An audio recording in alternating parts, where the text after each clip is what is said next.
बहू प्रिया को आदत थी हर काम में शॉर्टकट ढूंढने की, क्योंकि उसे हर काम में आलस आता था। अरे यार, दूध गर्म कर दो ना। अरे पेट में जाके तो दूध ठंडा ही हो जाना है ना, तो ठंडा ही पी लो ना। अरे तुम मेरा सर गर्म मत करो यार। अच्छा है, सर गर्म हो जाए तो सर पे दूध रख लेना, वो भी गर्म हो जाएगा। एक बात बताओ, तुम इतनी आलसी क्यों हो? अरे बोलो ना, इतने आलसी क्यों हो? प्रिया, जवाब दो। जवाब देने में आलस आ रहा है। पति वहां से उठ के बड़बड़ाते हुए खुद दूध गर्म करने चला जाता है और प्रिया अपनी आंखें बंद करके सोफे पर लेट जाती है। प्रिया की इस आदत का घर वाले सबको पता तो था ही, अब तो बाहर वाले भी उसको आलसी बोलने लगे थे। अरे बहू सुन ना, एक गुड न्यूज है। क्या माँ जी, आप सब कुछ मेरे नाम करने वाली हैं क्या? अरे बस तेरा दिमाग पैसों में ही लगा रहता है। माँ जी, आपको तो पता है कि मैं गांधी जी की कितनी बड़ी फैन हूँ, और गांधी जी तो नोट पे ही मिलते हैं ना, इसलिए पैसों के अलावा कहीं दिमाग ही नहीं रहता। वैसे गुड न्यूज क्या है? अरे गुड न्यूज ये है कि मेरी कुछ सहेलियां आने वाली है? ये भी कोई गुड न्यूज है क्या? जब भी आपकी सहेलियां आती हैं, मेरे किसी ना किसी काम में खोट निकाल की जाती हैं। हमेशा कोई कमी दिखी जाती है उनको मेरे काम में, और मुझे आलसी बोलते हैं वो लोग। अरे तो ऐसा समझ कि आज तेरे पास मौका है उनकी नजरों में अच्छा इंप्रेशन जमाने का। कैसे कैसे? उनके लिए खाने की इतनी स्वादिष्ट चीजें बना कि वे उंगलियां चाटती रह जाए। माँ जी, ये तो आप मुझे नया काम पकड़ा रही हो। अरे मेरी सहेलियों से तारीफ पानी है कि नहीं? हाँ, पानी तो है। तो बस जाओ, बन जाओ बावर्ची, लगाओ तड़का, कल शाम को आएंगी वो। अगले दिन सास सुबह से घर के बाहर अपनी सहेलियों के पास चली जाती है, और शाम को सब प्रिया के हाथ का खाना खाने घर आते हैं। आज देखते हैं कि प्रिया बनाती क्या है।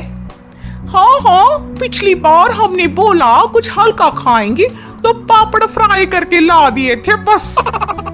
हाँ, और उसके पहले जब आए थे और बोला था कि भारी खाना खाना है, तो तरबूज काट कर ले आई थी। बोल रही थी तरबूज भारी होता है ना। अरे बस भी करो, इतनी बुरी नहीं है मेरी बहू। तभी बहू वहां खाना लेकर आती है। पनीर कोफ्ता, भिंडी मसाला, शाही मसाला, दाल, डबल तड़का, लच्छा पराठा, मिस्सी रोटी। अरे बस बस बहू, इतना सारा खाना। अरे अभी तो और भी है, फ्राइड राइस भी है अभी तो आपके लिए, और हाँ, अरे सूप लाना तो भूल ही गई मैं। अरे लगता है पिछली बार की कमी आज पूरी कर ही देगी बहू। हाँ, आप खाइए तो। हाँ, खाएंगे तो सही, इतना खाना बना तो दिया है, अब देखना भी तो पड़ेगा ना कि बना कैसा है। हाँ, लगा ले भोग खुद को। खाना चखते ही तीनों सहेलियां प्रिया की वाहवाही करने लगती है। अरे शानदार, जबरदस्त, जिंदाबाद, मजे आ गए प्रिया।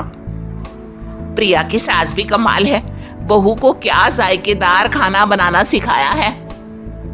अरे मान गए भाई, इतना अच्छा खाना तो हम में से किसी की बहू नहीं बनाती, और हम भी नहीं बनाते, झूठ क्यों बोले।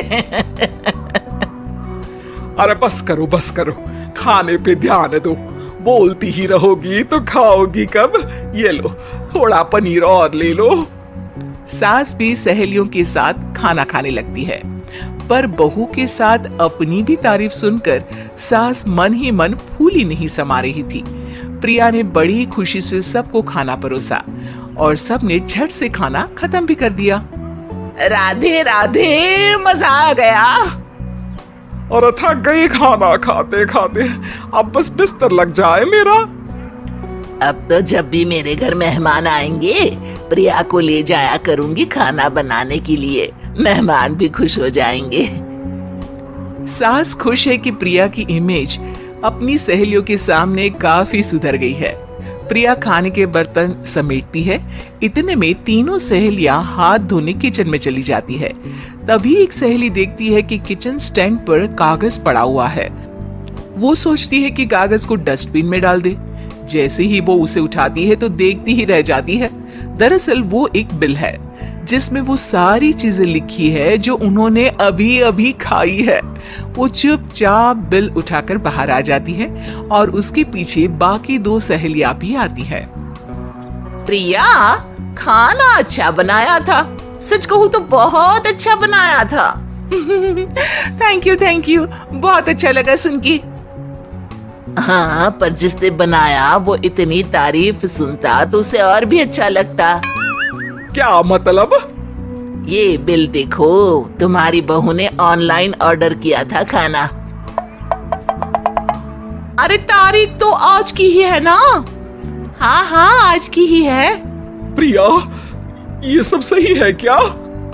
प्रिया अपना सर झुका लेती है। सास सब समझ जाती है कि बहू की चोरी पकड़ी गई है। इतना भी आलस अच्छा नहीं प्रिया।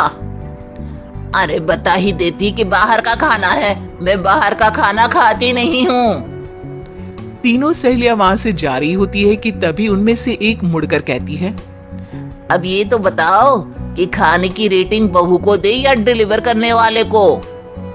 प्रिया समझ जाती है कि शॉर्टकट लेने की वजह से उसके साथ सास को भी ये बेइज्जती झेलनी पड़ी और वो कसम खाती है कि अब से शॉर्टकट से नहीं, मेहनत से काम करेगी।